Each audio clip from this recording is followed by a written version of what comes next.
ఒక్కసారి కొమ్మూరి గోల్డ్ కి కాల్ చేయండి. తాకట్లో ఉన్న మీ బంగారాన్ని విడిపించి మార్కెట్ ప్రైస్ కి వాళ్ళు కొనుక్కుని మిగతా డబ్బులు మీకు ఇచ్చేస్తారు. హాయ్, వెల్కమ్ టు మనం టీవీ. నేను మీ మనోజ్. ఏపీ తెలంగాణ మాజీ ముఖ్యమంత్రుల విలాసాల గురించి రీసెంట్గా ఒక వ్యక్తి ఆర్టీఐ వేశారు. భోజనాలు ఖర్చులు ఎన్ని, ఎంత అయినాయి, వాళ్ళు తిరగడానికి ఎంత అయినాయి, ఎంత ఎక్సెస్, వాళ్ళు ఎంత వృధా చేశారు అనే దానిపైన సమగ్ర నివేదికలు వచ్చాయి. అవి ఇప్పుడు సోషల్ మీడియాలో తెగ వైరల్ అవుతున్నాయి. అసలు ఎంత వేస్ట్ చేశారు, దేనికి ఎంత అనేది మాట్లాడుకుందాం. మనతో పాటు ప్రముఖ political analyst and social activist కొత్త రవీంద్ర బాబు గారు ఉన్నారు. నమస్కారం సార్. నమస్తే. ఎలా ఉన్నారు sir? Fine, thank you. Yeah sir, ఈ విలాసాలకి అసలు అంటే ఎంతవరకు ఖర్చు పెట్టవచ్చు? జనరల్గా ఎవరు ముఖ్యమంత్రులు ఉన్నా సరే వాళ్ళకి, వాళ్ళ ఫ్యామిలీలకి, వాళ్ళకి ప్రోటోకాల్ ప్రకారం ఏదో వెళ్తూ ఉంటాయి. కానీ అంటే ఆడియన్స్కి అర్థమయ్యేలా చాలా నీట్గా ఎక్స్ప్లెయిన్ చేయండి సార్.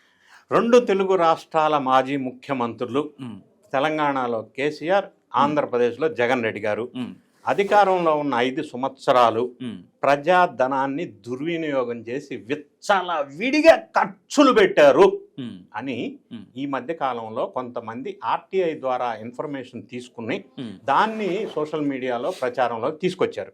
ఇప్పుడు చర్చ ఏం జరుగుతుందంటే, why only these 2 Telugu state ex chief ministers? ఎందుకు అంటే వీళ్ళిద్దరి మధ్య భావ సారూప్యత ఉంది, అందుకే వీళ్ళిద్దరు దోస్తానా ఉంది. సో వీళ్ళిద్దరి మధ్య ఉన్న భావ సారూప్యత ఏంది, వీళ్ళిద్దరూ ఏ విధంగా ఖర్చులు పెట్టారు, ఎలా వేస్ట్ చేశారు ప్రజాధనాన్ని, ఏ పాయింట్స్ అనే విషయాన్ని పార్టీలకు అతీతంగా విశ్లేషణ చేసే ప్రయత్నం చేద్దాం. ఇప్పుడు ప్రధానంగా ఫస్ట్ తెలంగాణ మాజీ ముఖ్యమంత్రి కేసీఆర్ విషయం తీసుకుందాం. ఇది సోషల్ మీడియాలో ఆర్టీఐ ద్వారా వచ్చిన సమాచారం ప్రకారం ఆయన తెలంగాణని పరిపాలించిన 9 సంవత్సరాల 7 నెలల కాలంలో 1000 కోట్లు ఓన్లీ ఫుడ్ భోజనం. 1000 కోట్లు? ఎంత దారుణం సార్, 1000 కోట్లు. సొంత మనీ కాదు, సొంత మనీ అయితే, సొంత పైసలు అయితే మనం మాట్లాడకూడదు. గవర్నమెంట్ మనీ అంటే పబ్లిక్ మనీ, పబ్లిక్ సొమ్ముని ఇంత అమౌంట్ దుర్వినియోగం చేయవచ్చునా? ఎందుకు అని అంటే వాళ్ళు ఆ లిస్టులో అవి కూడా ఇచ్చారు. ఎవ్రీడే 50 మందికి ఆ ప్రగతి భవన్ చెప్పబడుతున్న బంగళాలో నైటు మధ్యాహ్నం భోజనాల్లో చికెను, మటను, ఫిష్, ప్రాన్స్, కాంసు పెట్ట, కుందేళ్ళు, రకరకాల అన్ని రకాల నాన్ వెజ్ మాంసాలు, ప్లస్ విదేశీ మద్యం, స్కాచ్, అది కూడా గవర్నమెంట్. అది సొంత సొమ్ము ఎందుకయా? అంటే ఇది యాక్సెప్ట్ చేస్తారా ప్రజలు? ఏ రాష్ట్ర ప్రజలైనా దీన్ని ఒప్పుకుంటారా? Acceptable? Is it acceptable? Food తిన్నారంటే ఓకే సార్, మందు కూడా విత్ డ్రింక్ అయితే ఇంకొక అర్థమయ్యే భాషలో చెప్పాలంటే కన్వర్ట్ చేసి చెప్తా. ఈ లెక్కలు మనం పరిశీలించినప్పుడు పర్ డే 29 lakhs భోజనం, ఒక్క రోజుకి 29 లక్షలు. ఎక్కడన్నా సాధ్యమా? స్టార్ హోటల్లో కూడా కాదే. అసలు ప్రపంచంలో ఏ హోటల్లో సాధ్యం కాదు. అంటే వాళ్ళకి తెలిసిన ఫ్రెండ్స్, చుట్టాలు, పక్కాలు, మిత్రులు అంతా మన చుట్టూ ఉండే వాళ్ళంతా కూడా నాన్ వెజ్ ఫుడ్. ఇక్కడ ఇంకో క్లారిటీ ఉంది. ఆ సంస్థలో ప్రగతి భవన్లో పనిచేసే సెక్యూరిటీ కానీ, హౌస్ కీపింగ్ కానీ, మిగతా సిబ్బంది ఉంటారే వాళ్ళకి ప్యూర్ వెజిటేరియన్, వాళ్ళకి నాన్ వెజ్ లేదు. అదొక వివక్ష. వీళ్ళ వరకే ఈ నాన్ వెజ్ వ్యవహారం. అంటే 29 లక్షలు పర్ డే తిండికి ప్రజాధనాన్ని దుర్వినియోగం చేయవచ్చునా అనేది బిగ్ క్వశ్చన్. ఇప్పుడు ఇలా ఉంటే తెలంగాణలో, ఆంధ్రప్రదేశ్ రాష్ట్రంలో ఇటువంటి అంశం ఇంకొకటి ఆర్టీఐ ద్వారా వెలుగులోకి వచ్చింది. జగన్ రెడ్డి గారు పరిపాలించిన 5 సంవత్సరాల కాలంలో హెలికాప్టర్ 14 crores ప్లస్ ఫ్లైట్స్, సొంత ప్రయాణాలకి విత్ ఫ్యామిలీ ట్రిప్స్. అంటే లండన్ వెళ్ళాలి అంటే వయా హైదరాబాద్ చార్టెడ్ ఫ్లైట్స్.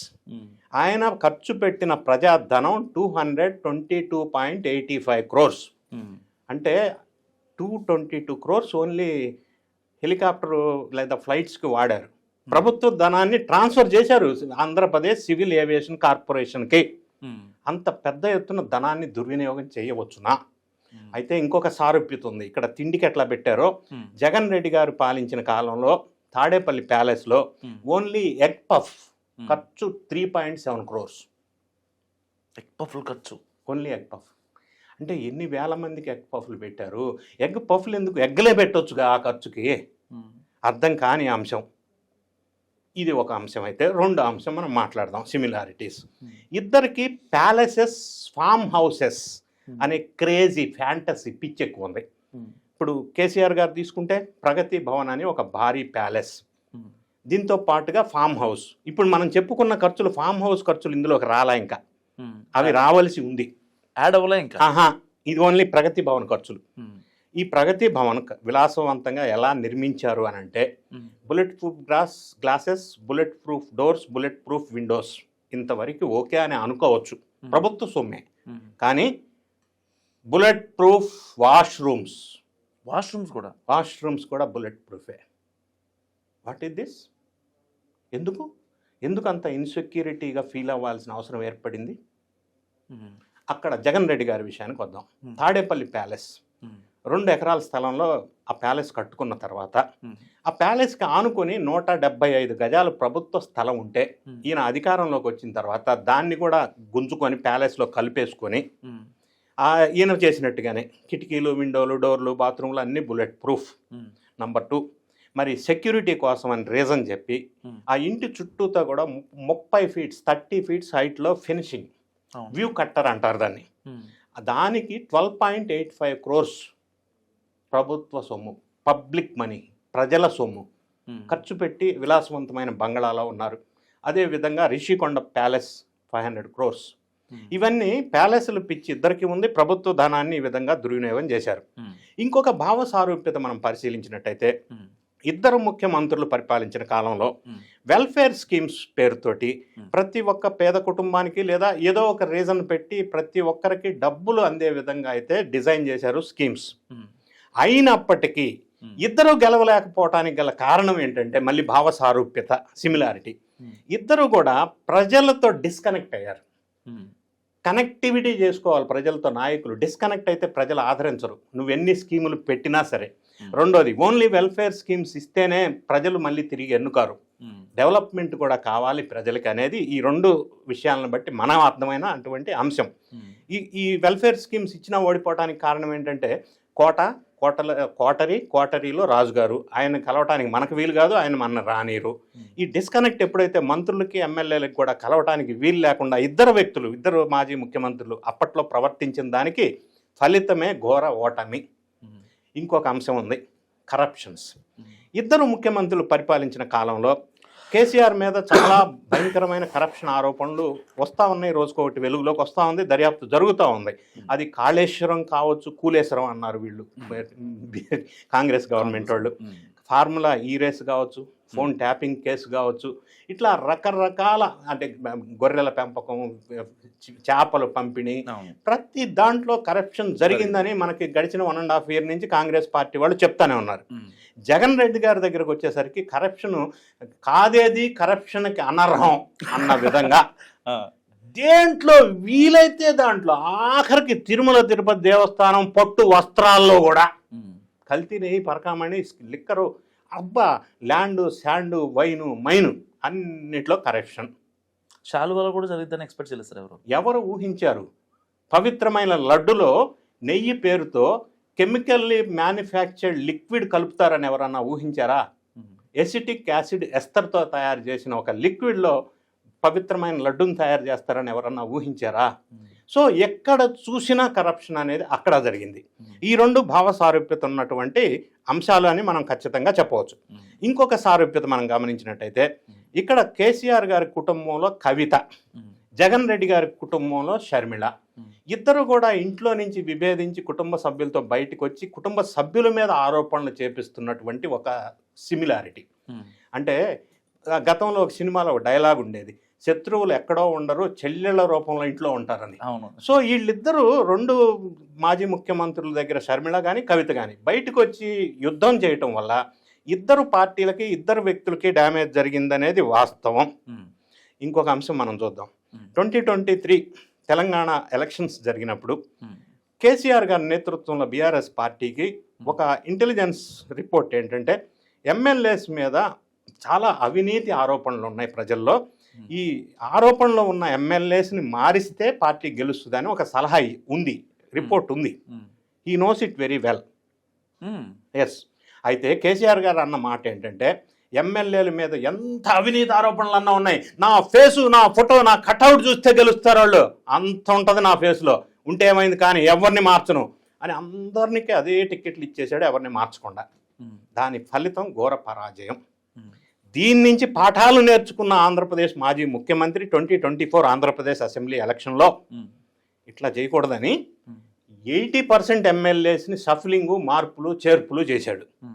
అక్కడ దెబ్బతిన్నాడు. సో ఇక్కడ చేయకపోయినా దెబ్బతిన్నారు, అక్కడ ఆయన చేసినా కూడా దెబ్బతినే పరిస్థితికి వచ్చాడు. ఎందుకంటే రకరకాల రీజన్స్, ఒకే రీజన్ అని మనం చెప్పలేం. ఇంకొక అంశం మనం తీసుకున్నట్టయితే ఇక్కడ కేసీఆర్, బీఆర్ఎస్, అక్కడ జగన్ రెడ్డి లేదా వైఎస్ఆర్సీపీ ఇద్దరు కూడా బీజేపీ వైపు సాఫ్ట్ కార్నర్. ఎవరినైనా తిడతారు కాంగ్రెస్ని, బీజేపీని తిట్టరు బహిరంగంగా. ఈయన తిట్టడు, ఆయన తిట్టడు. ఎందుకంటే ఇద్దరికి కూడా సెంట్రల్ గవర్నమెంట్లో బీజేపీ వాళ్ళ శుభ ఆశీస్సులు అవసరం కాబట్టి దాన్ని గెలకరు. అది గడిచిన కొన్ని సంవత్సరాల నుంచి వీళ్ళిద్దరూ అవలంబిస్తున్నటువంటి పాలసీ అది. అందులో సిమిలారిటీ ఉంది. ఇంకొక అంశం మనం చూసినట్టయితే డిఫరెన్సెస్. కేసీఆర్ గారు మంచి వాక్చాతుర్యం ఉన్నటువంటి వ్యక్తి, మాటల్లో దిట్ట. ఎన్ని గంటలు మాట్లాడినా చలోక్తులతో ప్రజలందరినీ ఆకర్షితం చేస్తాడు. ఆఖరికి మొన్న జూబ్లీ హిల్స్ బైపోల్ ఎలక్షన్లో కూడా కేసీఆర్ గారు మాట్లాడి ఉంటే కొద్దిగా డిఫరెన్స్ ఉండేది అన్న టాక్ కూడా వినిపిస్తుంది. అంటే మంచి మాటగారు, అద్భుతమైన మాటగారి కేటీఆర్, కవిత కూడా. ఇక్కడ జగన్ రెడ్డి గారి విషయంకి వచ్చినట్టయితే అదేదో లడ్డు అంట.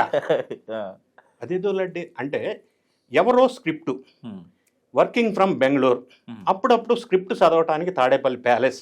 ఆ స్క్రిప్ట్ చదివి వినిపించటంలో కూడా కొంత కన్ఫ్యూజను. అంటే ఆ తప్పుడు స్క్రిప్టు జనాన్ని అంటే అభాసు పాలు అయ్యే విధంగా స్క్రిప్ట్ చదివి ప్రతిసారి ప్రెస్ మీట్ పేరుతో ఉపన్యాసాలు ఇచ్చి అసెంబ్లీలోకి వెళ్ళి మాట్లాడకుండా ఈ విధమైన స్క్రిప్ట్ చదువుతూ ఆయనకి మాటకారితనం లేకపోవటం వల్ల ఇబ్బంది పడుతున్నాడు అనేది వీళ్ళిద్దరిని కంపేర్ చేసినట్టయితే మనకు అర్థమవుతున్నటువంటి అంశం. సో ఈ అన్ని అంశాలు ఓవరాల్గా చూసినట్టయితే ఇద్దరికి కొన్ని భావ సారూప్యతలు ఉన్నాయి, కొన్ని డిఫరెన్స్ స్కిల్స్ వీళ్ళకే ఉన్నాయి. సో ఆ విధంగా ఘోర పరాజయం పొందటానికి కారణాలు అయ్యారు. ఇది ఒక పొలిటికల్ లీడర్స్కి ఇది ఒక కేస్ స్టడీగా అందరూ గమనించవలసిన అవసరం ఉంది అనేది నా భావం. Thank you sir. Thank you. So ఇది కొత్త రవీంద్రబాబు గారి విశ్లేషణ. మీరు ఏమనుకుంటున్నారు మస్ట్ కామెంట్ చేయండి. చూస్తూనే ఉండండి మనం టీవీ.